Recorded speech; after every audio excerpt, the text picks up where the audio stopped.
तो वहां पैठण में एक ब्राह्मण थे, उनकी बेटी का विवाह होना था, लेकिन उनके पास व्यवस्था नहीं थी धन की। तो उन्होंने नगर के अन्य ब्राह्मणों से कहा, भाई मेरी बेटी का विवाह होना है, आप लोग थोड़ी थोड़ी सहायता कर दीजिए, थोड़ा धन दे दीजिए, मैं अपनी बेटी का ब्याह कर दूं। सब लोग इधर देखो, ध्यान से सुनो। तो सब ब्राह्मणों ने उनसे कहा, देखो भाई हम तुमको धन देना चाहते हैं, तुम्हारी बेटी का ब्याह हो ये हम भी चाहते हैं, लेकिन हम लोग एक बात से बड़े परेशान हैं, हमारी परेशानी पहले दूर करो। बोले किस बात से परेशान हो? बोले ये एकनाथ जी जो हैं इनको गुस्सा नहीं आता है, हम इनकी निंदा करके देख चुके, इनका अपमान करवा के देख चुके, कितना कुछ करके देख लिया, इनको कभी गुस्सा नहीं आता। तुमने अगर इनको गुस्सा दिला दिया तो हम सब दुगना दुगना पैसा देके तुम्हारी बेटी का इतना अद्भुत ब्याह कराएंगे कि तुम बस देखते रह जाना। कोई भी पिता चाहेगा मेरी बेटी का ब्याह अच्छा हो, और यदि इतना ही करना है कि उसको गुस्सा दिला दो। तो ब्राह्मण ने कहा ठीक है, एकनाथ जी को मैं गुस्सा दिलाऊंगा। वो ब्राह्मण चला गया एकनाथ जी के यहां। एकनाथ जी महाराज ठाकुर जी की सेवा कर रहे थे, चंदन घिस करके ठाकुर जी को लगा रहे थे। सब लोग इधर देखना। और ये ब्राह्मण आया और बिना पादुका उतारे, बिना किसी भी प्रकार का ध्यान रखे कि ठाकुर जी विराज रहे हैं, एकनाथ जी विराज रहे हैं, सेवा चल रही है, बिना पादुका उठा रहे अंदर घुस गया। अंदर जाकर के बिल्कुल पादुकाओं में ही खड़ा हो गया। एकनाथ जी की धीमे से दृष्टि पड़ी, पादुका पहन करके खड़े हैं। एकनाथ जी हंसने लगे, आइए आइए स्वागतम। और बिल्कुल ठाकुर जी की तरफ पैर करके ऐसे एक के ऊपर एक पैर रख के पादुका बिल्कुल ठाकुर जी को दिखाते हुए बैठ गए वहीं पे। बहुत जोर की भूख लगी है, आप बड़ी संतों की सेवा, ब्राह्मणों की सेवा करते हो, चलो मुझे प्रसाद पवाओ। एकनाथ जी बोले बड़ी कृपा, आप हमारे घर आए हैं। अरे सुनो, अपनी पत्नी को बुलाया, बोले ब्राह्मण देवता आए, बढ़िया पकवान बनाओ, इनको प्रसाद पवाओ। पत्नी ने भी आके देखा, ये पादुका पहन करके बैठे हैं सामने और बड़ा अजीब व्यवहार कर रहे हैं, लेकिन पत्नी भी एकनाथ जी जैसी, वो भी हंस रही थी, उसको भी गुस्सा नहीं आया।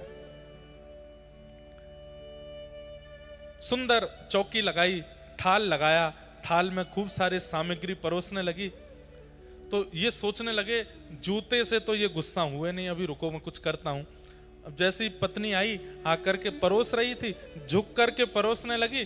तो अब ये ब्राह्मण कोई छोटे उम्र के तो नहीं थे, 35-36 साल की उम्र होगी। एकनाथ जी की पत्नी के पीठ पर चढ़ गए, और जैसे एक छोटा बालक किसी माँ की पीठ पर चढ़ जाता है, ऐसे एकनाथ जी की पत्नी के ऊपर चढ़ करके ऐसे गला उनका पकड़ लिया, पैरों से उनका पेट दबा लिया, और ऐसे चढ़ करके छोटे बालक की तरह लिपट गए उनसे पीछे पीठ पर। एकनाथ जी महाराज जोर से हंसने लगे, अरे धन्य भाग्य है, धन्य हो देवी, धन्य हो। क्यों? शास्त्र आज्ञा करते हैं कि विप्र जो है वो ठाकुर जी का स्वरूप है। आज तक ठाकुर जी सामने बैठ करके प्रसाद पाते थे, आज तक ठाकुर जी सामने बैठ करके दर्शन देते थे, लेकिन आज तुम्हारी भक्ति का प्रभाव देखो, इस विप्र के देव में, विप्र के रूप में ठाकुर जी तुम्हारी गोद में चढ़ गए।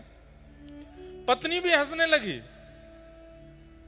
आप लोग सुनिएगा नहीं, इमेजिन करो ये आपके साथ हो तो आप क्या करोगे। पीठ पर चढ़ गए। पत्नी क्या बोलती है, अरे मुझे तो बालकों को संभालने का बहुत बहुत अभ्यास है और मैं तो इनको संभाल लूंगी। पत्नी ने भी हाथ ऐसे लगाए और उनको बोली, क्या पाएंगे आप, मैं ऐसे ही पवा देती हूं, मैं ऐसे ही जल पिला देती हूं। अंत में ब्राह्मण देवता हार मान गया, चरणों में गिर गया, बोले एकनाथ जी मैं ये बात मान चुका हूं कि आपको क्रोध नहीं आने वाला है, मैं चाहे जो कर लूं। अरे किसी की पत्नी के साथ इतना दुर्व्यवहार करे कोई पति कैसे सह सकता है।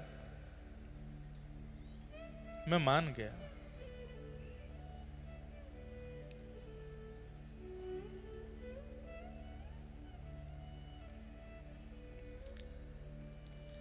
असली बात यह है कि मेरी बेटी का विवाह है और मुझे पैठण के ब्राह्मणों ने कहा कि मैं आपको गुस्सा दिलाऊंगा तो वो सब मेरी बेटी के ब्याह के लिए जो धन राशि है मुझे देंगे, इसलिए बस मैं आपको गुस्सा दिलाने आया, मेरा आपसे कोई बैर नहीं है।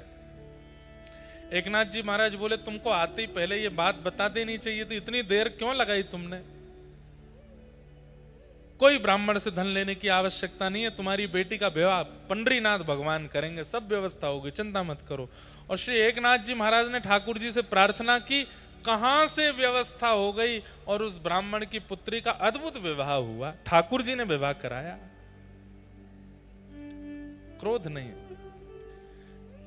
कहीं ना कहीं भगवत प्राप्त व्यक्ति ऐसा हो जाता है, उसको फर्क नहीं पड़ता, फिर चाहे जो हो जाए उसके साथ, वो प्रसन्न ही रहता है, वो आनंद में ही रहता है, वो सुखी ही रहता है। मुझे और आपको यदि छोटी छोटी बातों पर क्रोध आना, काम होना, कभी मन ललचाना, ईर्ष्या होना, मोह होना, ये सब स्वभाव में अगर प्रकट हो रहा है तो इस बात को मान लीजिए कि ठाकुर जी बहुत दूर हैं अभी आपसे। छोटी छोटी बातों की तो बात क्या, बड़ी से बड़ी घटना हो जाती है और आप मुस्कुरा करके सह लेते हैं, तो समझ जाओ ठाकुर जी आस पास ही हैं, बस कुछ ही देर में, कुछ ही दिनों में प्रकट होने वाले। कितनी भी बड़ी भयानक स्थिति क्यों ना हो जाए, आपका मन एकाग्र है तो इसका मतलब ठाकुर जी आपके साथ हैं। तापत्रय विनाशाय श्री कृष्णाय वयं नमः। 3 प्रकार के तापों का जो विनाश करते हैं, ऐसे श्री कृष्ण को हम प्रणाम करते हैं, उनको हम वंदन करते हैं। भागवत जी के महात्म्य सुनाया गया। श्री सूत जी महाराज से सौनकादि ऋषियों ने प्रश्न किया है कि इस कलिकाल में भगवत प्राप्ति का सर्वोत्कृष्ट साधन क्या है, सर्वश्रेष्ठ साधन क्या है, इस कलयुग में भगवान कैसे मिलेंगे, कृपा कर हमें बताओ। तब सूत जी महाराज कहते हैं, कालव्याल मुखग्रास त्रासने हेतवे श्रीमद्भागवतं शास्त्रम कलौ कीरेण भाषितम्। कालव्याल मुखग्रास त्रास निर्णास हेतवे। इस कलयुग रूपी, काल रूपी सर्प के मुख में हम लोग व्याल के रूप में हैं, भोजन के रूप में हैं, चूहे के रूप में हैं, और जब जब ये काल चाहेगा तब तब हमारे प्राण हरण कर सकता है। लेकिन प्राण हरण काल करे उससे पहले भागवत जी की सन्निधि लेकर के भागवत में बताए गए समस्त मार्गों का यदि व्यक्ति पालन करने लग जाए तो उसका कल्याण इस कलिकाल में हो सकता है, उसको ठाकुर जी मिल सकते हैं। करना क्या है? केवल श्रीमद् भागवत की कथा सुनो और व्यास जी के द्वारा बताए गए नियमों का पालन करो, बस। लोग सुनते तो हैं पर करते नहीं हैं, लोग समझते भी हैं लेकिन करते नहीं हैं, लोग लिख भी लेते हैं लेकिन करते नहीं हैं, और कई लोग करने का प्रयास करते भी हैं लेकिन लंबे समय तक टिक नहीं पाते उस स्थिति में। यहां जो सुना जाए उसको तुरंत पालन में लेकर के आओ, व्यवहार में लेकर के आओ, और लंबे समय तक उस व्यवहार में रखो उस चीज को, तभी कथा सुनना सार्थक है। नहीं तो यहां बैठ करके 3 घंटा समय नहीं बर्बाद करना है, यहां बैठ के जो सुना उसको तुरंत पालन करो, तुरंत मान जाओ। और ये बात मैं आपको प्रमाणित रूप से कह रहा हूं, कथा में सुनी गई बात का जैसे ही आप पालन करने लगेंगे, पालन ही आपका कल्याण कर देगा, पालन ही आपका उद्धार करेगा, बस आप करने लगो।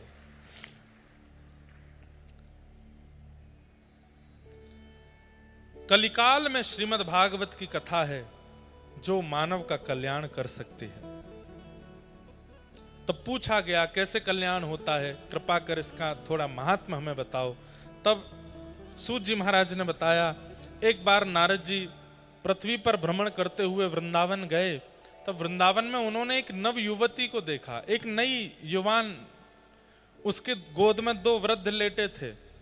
नारद जी ने पूछा तुम कौन हो? तो उसने बताया मैं भक्ति हूं और ये दोनों मेरे पुत्र हैं। नारद जी बोले मां युवा और बच्चे वृद्ध, क्या नाम है तुम्हारे पुत्रों का? बोले ज्ञान और वैराग्य। ध्यान से सुनिएगा, भक्ति सब में है, लेकिन ज्ञान शून्य, वैराग्य शून्य।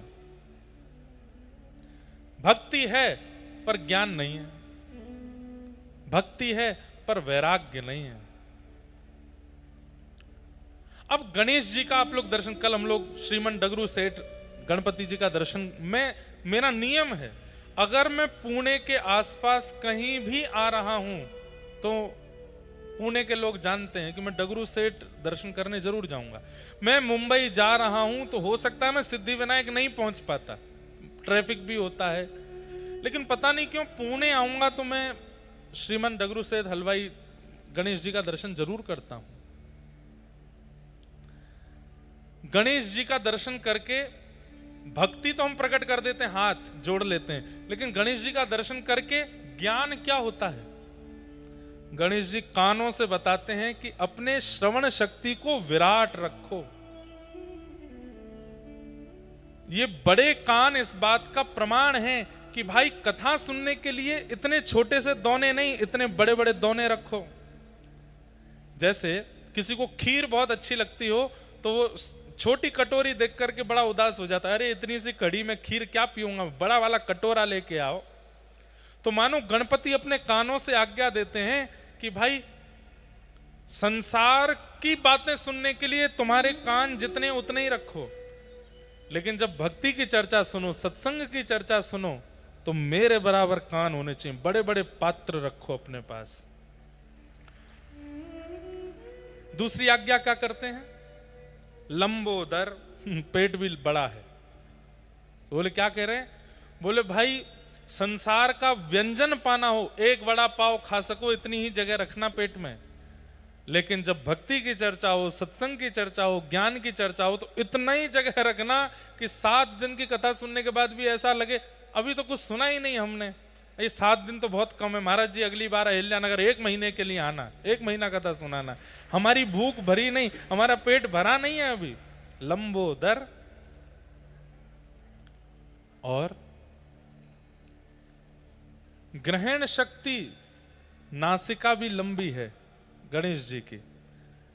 वो नासिका दीर्घ करके श्री गणपति जी कह रहे हैं मानो संसार के व्यंजनों के प्रति, संसार की वस्तुओं के प्रति सुगंधी अपनी नासिका के समान ही रखना, लेकिन श्री ठाकुर जी के चरण कमल की सुंदरता और सुगंधी के लिए अपनी नासिका इतनी लंबी कर लो कि अहिल्यानगर से वृंदावन तक पता चलता रहे आज राधा वल्लभ जी का श्रृंगार कैसा, राधा रमण जी के चरणों में इत्र कौन सा लगा, बिहारी जी कैसी सेवा करा रहे हैं, वो सब ग्रहण शक्ति से। हाथी का एक नियम होता है, वो हाथ से नहीं पकड़ता सामग्री, इसी से ही पकड़ता है। मतलब ये ग्रहण शक्ति का गणेश जी आज्ञा दे रहे हैं, ऐसे ग्रहण करो कि कोई भी वस्तु आवे तुम्हारी नासिका उसको ग्रहण कर ले। ग्रहण का भाव। संसार के प्रति नेत्रों को मूंद के रखो, किनारे में रखो। एक तरफ गुरु और दूसरी तरफ गोविंद, इन दोनों के भाव से अपना दर्शन करो। अनेक अनेक भाव, मतलब भक्ति के साथ में ज्ञान का होना बड़ा आवश्यक है। ज्ञान का होना बड़ा आवश्यक है। हम भक्ति तो करते हैं पर ज्ञान नहीं हो। अब शंकर जी पर जल चढ़ाते हैं, शंकर जी पर दूध चढ़ाते हैं, शंकर जी पर घी चढ़ाते हैं, शंकर जी पर दही चढ़ाते हैं, पर इसके पीछे ज्ञान क्या है हम नहीं जानते। एक ऋषि थे, उन ऋषि ने ऐसी तपस्या की हिमालय पर बैठ करके कि इंद्र ने प्रकट होकर के कहा वरदान मांगो क्या चाहिए। ऋषि ने कहा कुछ नहीं चाहिए। फिर तपस्या की, इंद्र फिर प्रकट हो गए, बोले वरदान मांगो क्या चाहिए, नहीं चाहिए कुछ भी। फिर तपस्या की, ब्रह्मा जी गए, उन्होंने कहा वरदान मांगो, बोले नहीं चाहिए। तो देवताओं को थोड़ी घबराहट हुई, कहीं ऐसा तो नहीं हम बार बार वरदान देने के लिए जाते हैं ये मना कर देते हैं।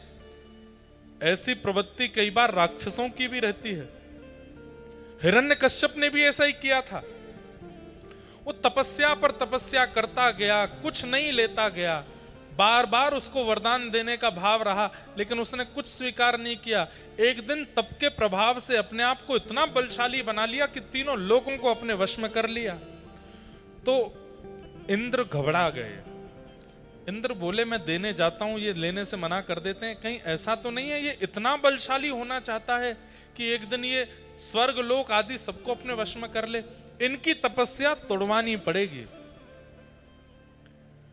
तब उन्होंने महादेव से जाके कहा, महादेव एक ऋषि हैं, हिमालय पर्वत पर रह के तपस्या करते हैं, आप कैसे भी करके इनका स्थान जो है उसको जला दो। शंकर जी बोले हमसे क्यों करवा रहे हो ये काम? बोले कामदेव परास्त हो गया, बाकी के देवता भी परास्त हो गए, इनकी तपस्या कोई नहीं छुड़वा पाया, बस आप ही हो जो छुड़वा सकते हो। शंकर जी बोले तपस्या छुड़वानी क्यों है, करने दो।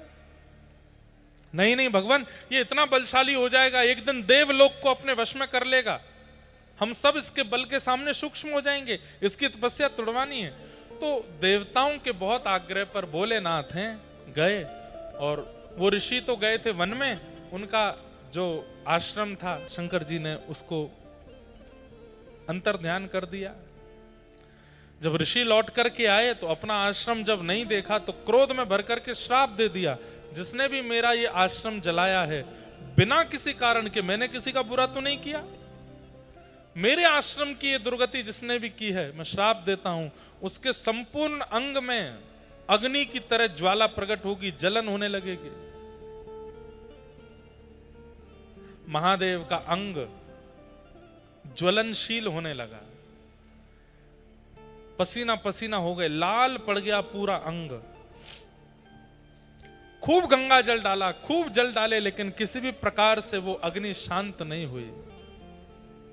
अग्नि नहीं लगी है, लेकिन अंग में ज्वलनशीलता वैसी ही हो रही है जैसे आग लगने वाले को होती है।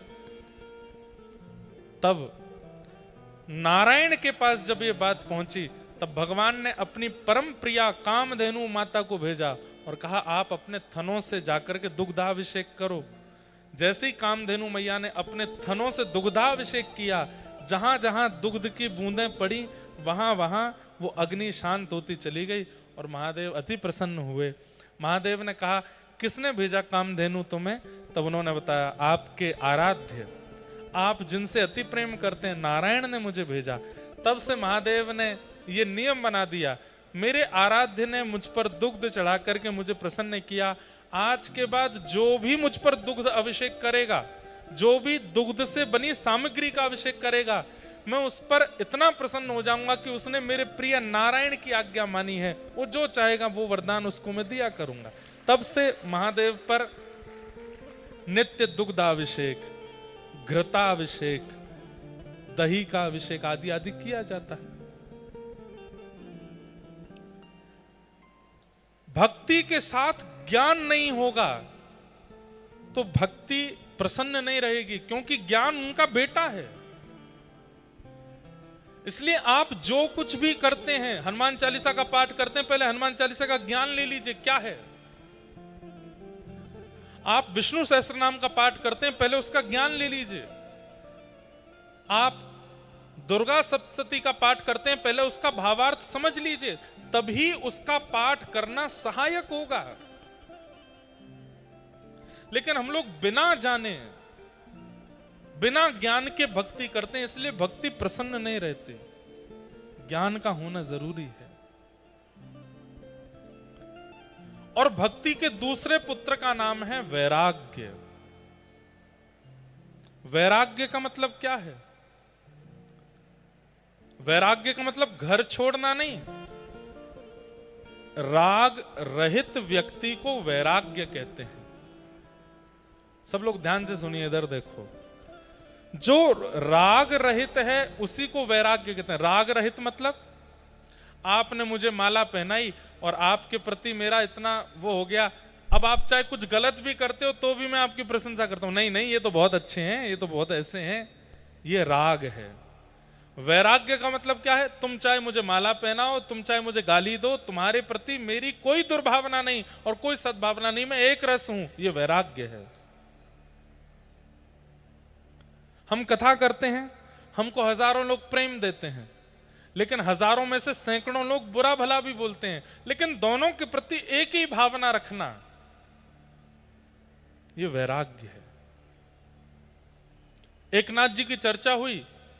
श्री एकनाथ जी महाराज पर एक मुस्लिम व्यक्ति ने, सबने कथा सुनी है, 108 बार अपने मुख का झूठन थूका, लेकिन एकनाथ जी उसके प्रति सम ही रहे।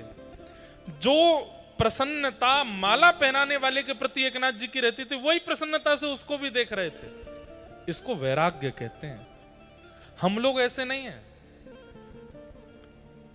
कोई हमारे प्रति अनुकूल है तो हम अनुकूल व्यवहार करते हैं, और कोई हमारे प्रति प्रतिकूल है तो हम उसके प्रति प्रतिकूल ही रहते हैं। वैरागी व्यक्ति कैसा होता है? अनुकूल प्रतिकूल दोनों के प्रति सम रहे। श्री दत्तात्रेय भगवान के 24 गुरु हैं। श्री दत्त प्रभु ने वैराग्य भाव की स्थापना की, इसलिए उनको दिगंबर कहते। इसलिए आप कभी भी दत्त प्रभु के अनुयायियों से मिलोगे, जैसे हम जय श्री कृष्ण कहते हैं, जय सिया राम बोलते हैं, वो बोलते हैं दिगंबरा।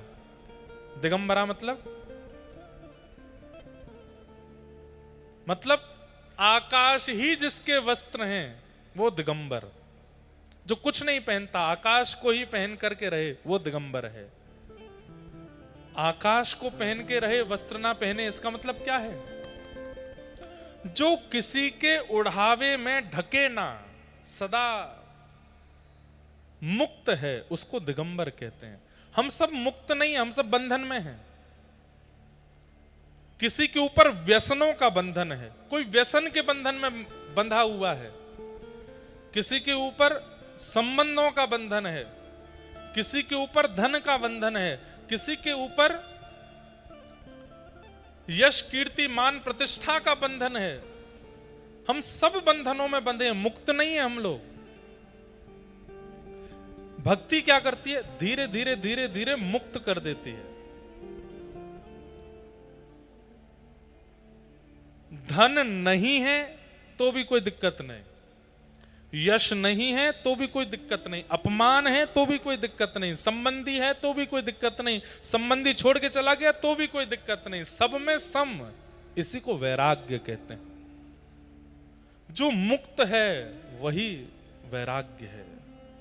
ये भक्ति के दूसरे पुत्र का नाम है। अब ये तो थोड़ा मैंने टिपिकल भाषा में समझा दिया, अब आसान भाषा में समझाऊं। वैराग्य किसको कहते हैं?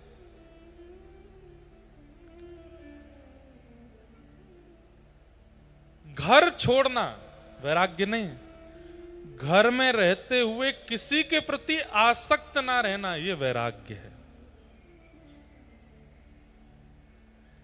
56 भोग सामने रखे हैं लेकिन उन पर मन का ना ललचाना, यह वैराग्य है। करोड़ों रुपयों से भरी हुई कोई सामग्री आपको मिल गई लेकिन उसके प्रति भी लोभ ना आना, यह वैराग्य है। परम सुंदरी स्त्री या परम पुरुष का दिख जाना और उसका आपके प्रति अनुकूल व्यवहार होने पर भी उसके प्रति रति ना होना, यह वैराग्य है। यह वैराग्य है। वैराग्य का मतलब क्या है? वस्तु का त्याग नहीं, वस्तु के प्रति इच्छा का त्याग, उसको वैराग्य कहते हैं। हम हलवा नहीं खाते, खाने को मिलता ही नहीं है तुमको, इसलिए बोल रहे हो नहीं खाते। कई लोग अपने नाम के आगे ब्रह्मचारी लगा देते हैं, ये ब्रह्मचारी हैं। क्यों?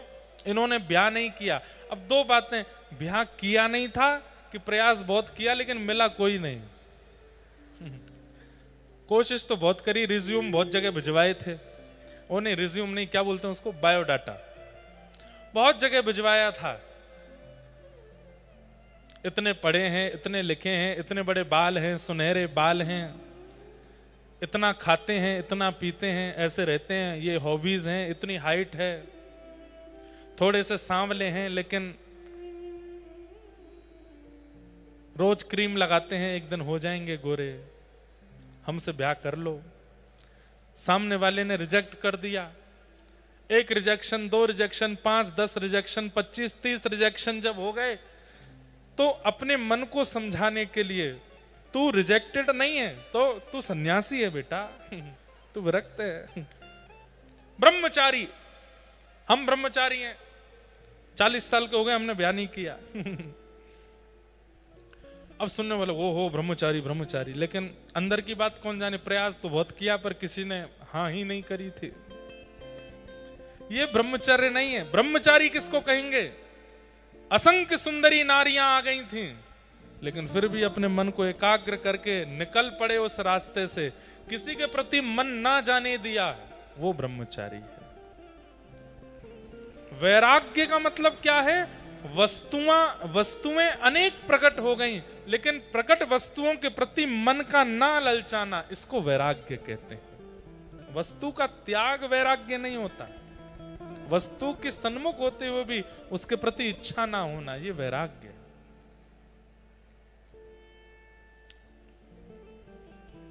ये दो पुत्र हैं भक्ति के, ज्ञान और वैराग्य। ये दोनों वृद्ध हो गए। क्यों? क्योंकि कलयुग के लोगों में भक्ति तो है पर ज्ञान और वैराग्य नहीं है। तब भक्ति महारानी ने नारद जी से कहा, मेरे पुत्रों को युवान बनाने का कोई कार्य बताइए। तब नारद जी महाराज भ्रमण करते करते बद्रीनाथ पहुंचे और वहां जाकर के सनक सनंदन सनातन सनत कुमारों से पूछा, ज्ञान और वैराग्य की वृद्धता दूर कैसे होगी? तब सनत कुमारों ने 5 प्रकार के यज्ञ बताए। उन यज्ञों में सबसे श्रेष्ठ यज्ञ भागवत की कथा बताई। सत्कर्म सूचको नूनम ज्ञान यज्ञ स्मृतो बुधई श्रीमद्भागवतालाप सतु गीत सुखादिभिः।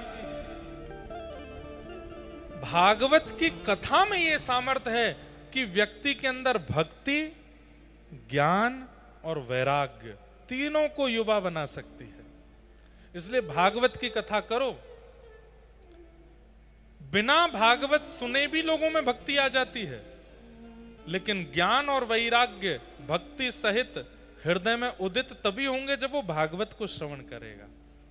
इसलिए हे नारद जी, आप ज्ञान वैराग्य की युवा स्थिति के लिए भागवत की कथा करो। तब गंगा जी के तट आनंद वन में सनत कुमार प्रकट हुए और वहां भागवत की कथा हुई। भक्ति महारानी अपने पुत्रों के साथ आई। कथा में प्रविष्ट होते ही ज्ञान वैराग्य युवा हो गए। इसका मतलब क्या है? अगले 7 दिनों में कथा सुनते सुनते अनुभूति होगी कि ज्ञान भी युवा हो जाएगा, वैराग्य भी युवा हो जाएगा। 7 दिन बाद जब कथा विश्राम होगी, उसके बाद वो धीरे धीरे फिर वृद्ध होने लगेंगे। आपको चाहिए कि जो चित्त में ज्ञान वैराग्य युवा हुए हैं वो वृद्ध ना हो, वो युवा ही रहें। एक दिन क्या होगा कि वही युवा ज्ञान वैराग्य भक्ति ठाकुर जी का अनुभव करा देंगे। ठाकुर जी के अनुभव में एक दोष यह भी है कि भक्ति तो चित्त में परिपूर्ण है पर ज्ञान वैराग्य नहीं है। और एक बात कहूं, बहुत ध्यान से इधर देखिए सब लोग। कई बार ज्ञान आने पर अभिमान आता है, कई बार वैराग्य होने पर भी अभिमान आता है। वैराग्य होने पर कैसा अभिमान? अरे मैंने तो ये छोड़ दिया, चुटकियों में छोड़ दिया, मुझे देर नहीं लगी। मैं पहले ये खाता था पर मेरे को एक बार मेरी पत्नी ने बोला या मेरे गुरुदेव ने बोला या मेरे बेटे ने बोला ये छोड़ दो, एक रात में छोड़ दिया, कुछ नहीं हुआ, मुझे कोई असर नहीं हुआ, फिर दोबारा कभी क्रेविंग भी नहीं हुई उस चीज की। अभिमान आ गया। ज्ञान तो आ जाता है पर ज्ञानी होने का अभिमान भी साथ आता है। वैराग्य तो आता है पर वैरागी होने का अभिमान आता है। इसका मतलब क्या है? ज्ञान वैराग्य आ गए, भक्ति चली गई। ज्ञान भी रहे, वैराग्य भी रहे और अभिमान ना आए तो समझो कि आपके अंदर भक्ति है। और एक बात, उस व्यक्ति का परिचय क्या है जिसमें ज्ञान वैराग्य भक्ति तीनों हैं? भोलापन।